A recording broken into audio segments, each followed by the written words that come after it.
घंटों में 13,000 से अधिक नए मामले आए सामने। कुल मरीजों का आंकड़ा 3,80,000 के पार। तमिलनाडु के उच्च शिक्षा मंत्री केपी अम्बालागन कोरोना संक्रमित प्राइवेट अस्पताल में किए गए भर्ती। उत्तराखंड में कोरोना वायरस के 80 नए मामले आए सामने। कुल केसों की संख्या बढ़कर 2,102 पहुंची। राहुल गांधी का 50वां जन्मदिन आज। कोरोना महामारी और जवानों की शहादत की वजह से नहीं होगा जश्न। उत्तर बिहार के गांव से गरीब कल्याण रोजगार अभियान की शुरुआत करेंगे प्रधानमंत्री नरेंद्र मोदी। नमस्कार, स्वागत है आप सभी का जनादेश एक्सप्रेस लाइव में और मैं हूं आपके साथ सुप्रिया भट्ट। और चलिए अब शुरू करेंगे खबरों का सिलसिला। सबसे पहले बात करेंगे जहां लद्दाख सीमा पर गलवान घाटी में दोनों सैनिकों के बीच हुई खूनी झड़प में भारतीय सेना के 10 जवानों को बंधक बना लिया गया था। एक रिपोर्ट के मुताबिक चीन ने 2 मेजर समेत 10 भारतीय जवानों को बंधक बनाया था, जिन्हें 3 दिन की बातचीत के बाद रिहा कर लिया गया है। हालांकि सेना की ओर से कोई आधिकारिक बयान नहीं दर्ज किया गया है। सेना ने गुरुवार को अपने बयान में कहा था कि इस कार्रवाई में कोई भारतीय सैनिक लापता नहीं है। बता दें, इससे पहले जुलाई 1962 में चीनी सेना ने भारतीय सैनिकों को बंदी बनाया था। गलवान घाटी में युद्ध के दौरान करीब 30 भारतीय जवान शहीद हुए थे और दर्जनों जवानों को चीनी सेना ने पकड़ लिया था, जिनको बाद में रिहा कर दिया गया था। तो वहीं इससे इतर भारत चीन सीमा विवाद को लेकर के आज प्रधानमंत्री नरेंद्र मोदी ने सर्वदलीय बैठक बुलाई है। इस बैठक में 17 राजनीतिक दलों के अध्यक्ष हिस्सा लेने वाले हैं। सर्वदलीय बैठक से पहले ही पार्टी के नेताओं की ओर से चीन को सबक सिखाने की मांग तेज होती जा रही है। सूत्रों के मुताबिक महाराष्ट्र के मुख्यमंत्री और शिवसेना प्रमुख उद्धव ठाकरे इस बैठक में चीनी निवेश के मसले पर एक राष्ट्रीय नीति बनाने की मांग रख सकते हैं। शिवसेना की ओर से सर्वदलीय बैठक को लेकर जो बातें सामने आई हैं, उसके मुताबिक सीएम उद्धव ठाकरे प्रधानमंत्री नरेंद्र मोदी के सामने चीन को लेकर कड़ी कार्रवाई की मांग कर सकते हैं। इसके लिए वो पीएम मोदी से चीनी निवेश पर राष्ट्रीय नीति बनने की मांग कर सकते हैं। शिवसेना की मांग है कि केंद्र सरकार एक ऐसी नीति बनाए जिसमें चीनी कंपनियों की ओर से भारत में किए जा रहे निवेश और भारत की अलग अलग योजनाओं में चीनी कंपनियों की ओर से होने वाले निवेश को लेकर कुछ नियम और नीति तय किए जाए। चलिए खबरों में आगे बढ़ेंगे। रुक करेंगे उत्तर प्रदेश की खबर का, जहां स्पेशल टास्क फोर्स यानी कि एसटीएफ ने अपनी तरफ से एक कॉन्फिडेंशियल लेटर जारी करके सभी कर्मचारियों को चाइनीज ऐप हटाने के निर्देश दिए हैं। एसटीएफ के भीतर एक इंटरनल लेटर जारी किया गया है।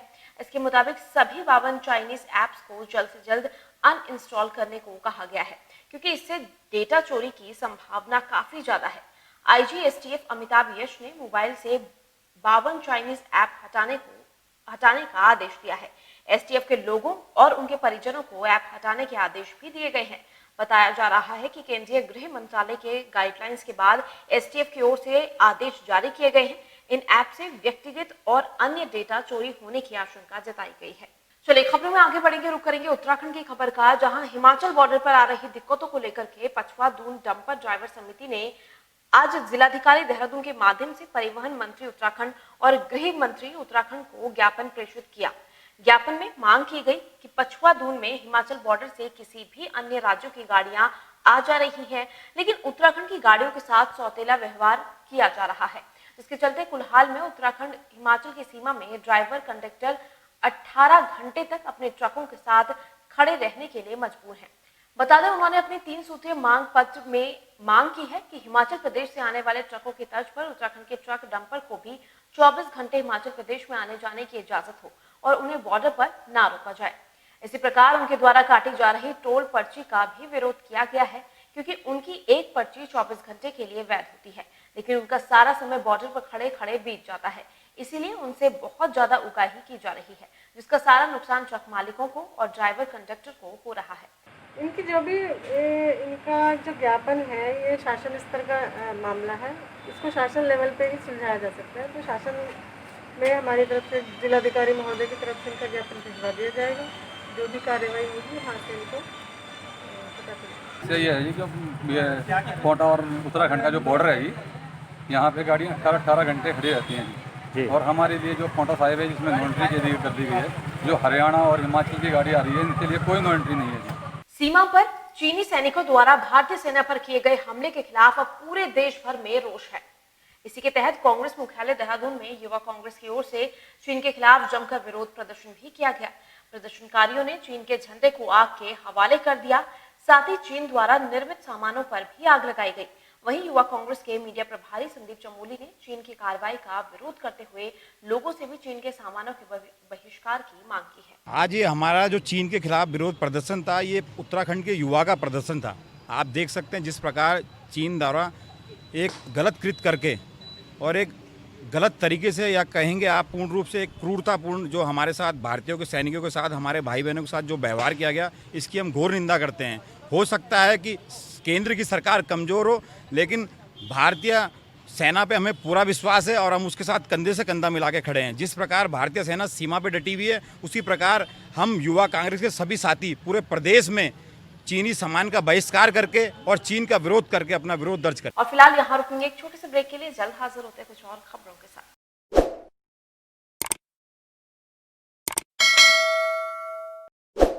ब्रेक के बाद एक बार आप सभी का फिर से स्वागत है। चलिए अब खबरों में आगे बढ़ेंगे, रुक करेंगे उत्तराखंड की राजधानी देहरादून की खबर का, जहां कोरोना संकट के बीच राज्यपाल बेबी रानी मौर्य ने दून मेडिकल कॉलेज अस्पताल का दौरा किया। दून अस्पताल पहुंचकर राज्यपाल ने कोरोना के मरीजों के लिए व्यवस्थाओं का जायजा लिया और दून अस्पताल के नए ओपीडी ब्लॉक में पहुंचकर वीडियो कॉन्फ्रेंसिंग के जरिए आईसीयू में भर्ती कोरोना मरीजों से बात की, उनका हालचाल जाना और अस्पताल में मिल रही सुविधाओं के बारे में भी जानकारी दी। साथ ही कोरोना ड्यूटी में लगे कर्मचारियों से भी मिली और उच्च अधिकारियों को आदेश दिए कि कोरोना ड्यूटी में लगे कर्मियों के घर के सदस्यों के सामने आ रही समस्याओं को उक्त विभाग के अधिकारियों से बात करके हल करवाया जाए। और चलिए खबरों में आगे बढ़ेंगे, रुक करेंगे देहरादून की खबर का, जहां सीएम त्रिवेंद्र सिंह रावत की कैबिनेट बैठक में कुल 18 प्रस्ताव पास किए गए, जिसमें शासकीय प्रवक्ता मदन कौशिक ने फैसलों की जानकारी देते हुए बताया कि आपदा प्रबंधन अधिनियम के तहत गाइडलाइन को सरल किया गया है। इसके अंतर्गत अब छोटे पुल, पेयजल लाइन, चेक डैम, स्कूल भवन का जो काम है वो किया जा सकेगा। वहीं चीनी मिल के लिए एक एथेनॉल प्लांट बाजपुर में पीपीपी मोड में प्लांट लगाया जाएगा।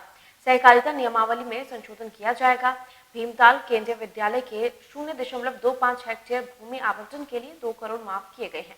अल्मोड़ा कुमचान लिमिटेड के 11 कर्मचारियों को पुनर्योजित किया जाएगा।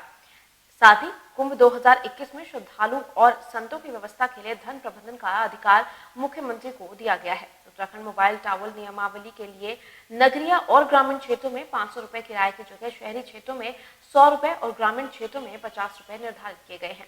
इसके अलावा मुख्यमंत्री स्वरोजगार योजना के तहत 2% ब्याज दर राज्य सरकार वहन करेगी। जीएसटी भारत सरकार के संशोधन को राज्य सरकार ने स्वीकार किया है। इसके अलावा खाद्य विभाग में उप विपणन अधिकारी के लिए सेवा नियमावली बनाई गई है। मोटरसाइकिल टैक्सी योजना में 60,000 रुपए तक के लोन की ब्याज दर 2 वर्ष तक राज्य सरकार देगी। साथ ही मुख्यमंत्री स्वरोजगार योजना के तहत 20,000 के अधिक नागरिकों को लाभ मिलेगा। और चलिए खबरों में आगे बात कर लेते हैं मौसम की, जहां मौसम विभाग के अनुसार उत्तराखंड के कई इलाकों में 24 जून तक भारी बारिश की चेतावनी दी गई है। मौसम केंद्र द्वारा जारी बुलेटिन के अनुसार ज्यादातर मैदानी इलाकों में तेज हवाएं चलने का अनुमान है। मौसम केंद्र निदेशक विक्रम सिंह ने बताया कि वैसे तो प्रदेश में मानसून तय समय पर आने की संभावना है, लेकिन सिस्टम धीमा या तेज होने पर एक दिन का इंतजार आ सकता है। बात करें केवल उत्तराखंड की, तो यहाँ मानसून सामान्य तौर पर 21 जून के आसपास पहुंचता है। उन्होंने बताया कि राजधानी दून समेत आसपास के कई इलाकों में भी बारिश हो सकती है। चलिए खबरों में आगे बात करेंगे हाथरस की खबर का, जहां रिश्वत लेते हुए टीम लीडर का वीडियो अब तेजी से वायरल हो रहा है। जी हां, ऑडिट के नाम पर 200 रुपए रिश्वत लेते हुए पूर्व एनपीआरसी और टीम लीडर शिक्षा संकुल केंद्र प्रभारी सतीश यादव का वीडियो जो है वो तेजी से वायरल हो रहा है। वीडियो में एक व्यक्ति अपनी जेब में हाथ डालता है और नोट निकालकर सतीश यादव को देता है। पूरा मामला हाथरस के सहपऊ क्षेत्र के शिक्षा संकुल केंद्र धांधव का है, जहां पर खुलेआम रिश्वत का खेल चल रहा है। बताया जा रहा है कि पूर्व एनपीआरसी और टीम लीडर शिक्षा संकुल केंद्र प्रभारी सतीश यादव द्वारा ऑडिट के नाम पर 200 रुपए रिश्वत ली जा रही है। वहीं रिश्वत का वीडियो अब तेजी से वायरल होने के बाद बीएसए ने इस मामले को संज्ञान में लेकर कार्यवाही की बात कही है। चलिए खबरों में आगे रुक करेंगे कानपुर नगर की खबर का, जहां एक पति पत्नी के शव मिलने से पूरे गांव में हड़कंप मच गया है। जी हां, कानपुर नगर के महाराजपुर थाना क्षेत्र के अंतर्गत समाधि बाबा पुलिया के पास पति पत्नी के शव मिलने से ग्रामीणों में अफरा तफरी मच गई है। वहीं घटना की जानकारी पाकर मौके पर पहुंची महाराजपुर पुलिस के द्वारा दोनों शवों को कब्जे में लेकर पोस्टमार्टम के लिए भेज दिया गया है। लेकिन महाराजपुर थानाध्यक्ष समेत एसपी ग्रामीण के द्वारा पोस्टमार्टम होने से पहले ही ये पुष्टि की गई थी कि जहर खाने से उनकी मौत हो गई है। वहीं पोस्टमार्टम रिपोर्ट आने के बाद थानाध्यक्ष ने बताया कि दंपतियों की मौत तालाब में डूबकर हुई है। अब बड़ा सवाल ये है कि तालाब में ना तो एक बूंद पानी है और ना ही कुछ फिर महाराजपुर पुलिस क्यों गुमराह कर रही है? थाना महाराजपुर जनपद कानपुर नगर में खबर आई है कि बद्री कुशवाहा जी, जिनकी उम्र लगभग 65 वर्ष है, उनकी पत्नी ने आत्महत्या कर ली है। इनका शव तालाब में गड्ढे में मिला है। प्रथम दृष्टया देखने से जहर खाकर आत्महत्या की बात आ रही है। इनके पुत्र के बयाना और गांव में जानकारी करने से ये जानकारी मिली है कि काफ़ी दिनों से ये अपनी पुत्री के यहाँ रहती थी। इनके और हाल फिलहाल ये अपने बेटे के पास भी आए थे और साथ में होने के चलते इन्होंने जहर खाकर आत्महत्या की है। पंचायतनामा भर दिया गया है। शव को पोस्टमार्टम के लिए भेजा गया है। पोस्टमार्टम से जो तथ्य प्रकाश में आएंगे उसके अनुसार पुलिस कार्रवाई करेगी। तो मेरे साथ इस बुलेटिन में बस इतना ही, लेकिन तमाम खबरों से जुड़े रहने के लिए देखते रहिए जनादेश एक्सप्रेस लाइव। नमस्कार।